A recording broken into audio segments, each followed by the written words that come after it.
Hello, this is Smerdley, and I was just reading a news story that I saw on the Drudge Report that really gets my blood boiling, all right? Let me read it to you. Hold on a second.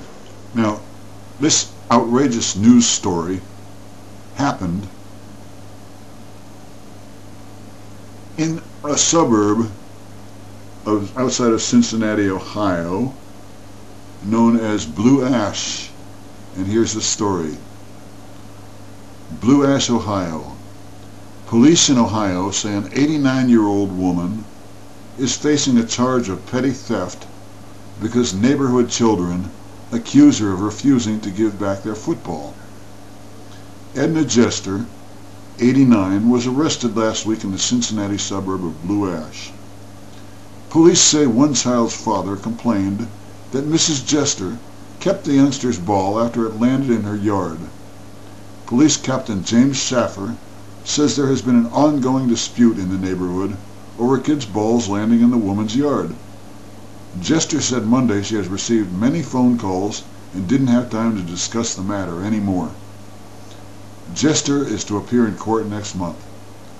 The maximum penalty for petty theft conviction in Ohio is 6 months in jail and a fine of up to $1,000.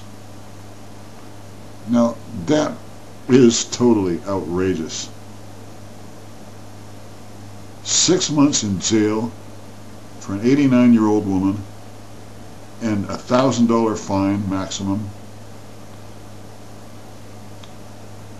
for keeping a kid's football after it bounced into her yard.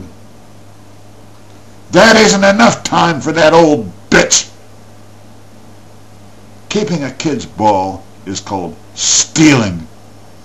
Stealing is wrong! I hope they throw the book at her. I hope they throw her in a maximum security prison for 6 months and teach her a good lesson.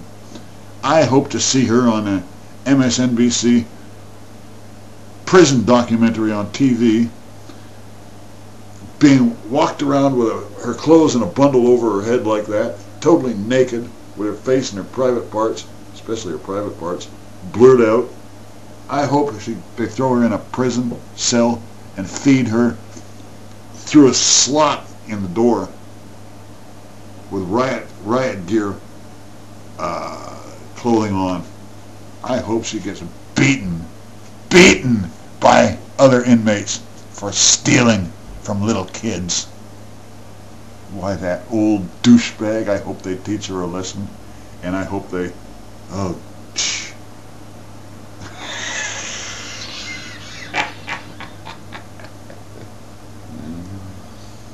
But seriously though, kids, keep your goddamn balls out of that old lady's yard, for crying out loud. Can't you be a little more careful? Jeez. Anyways, that's my outrageous news story and my editorial on it for today. And I'll talk to you later. Oh, by the way,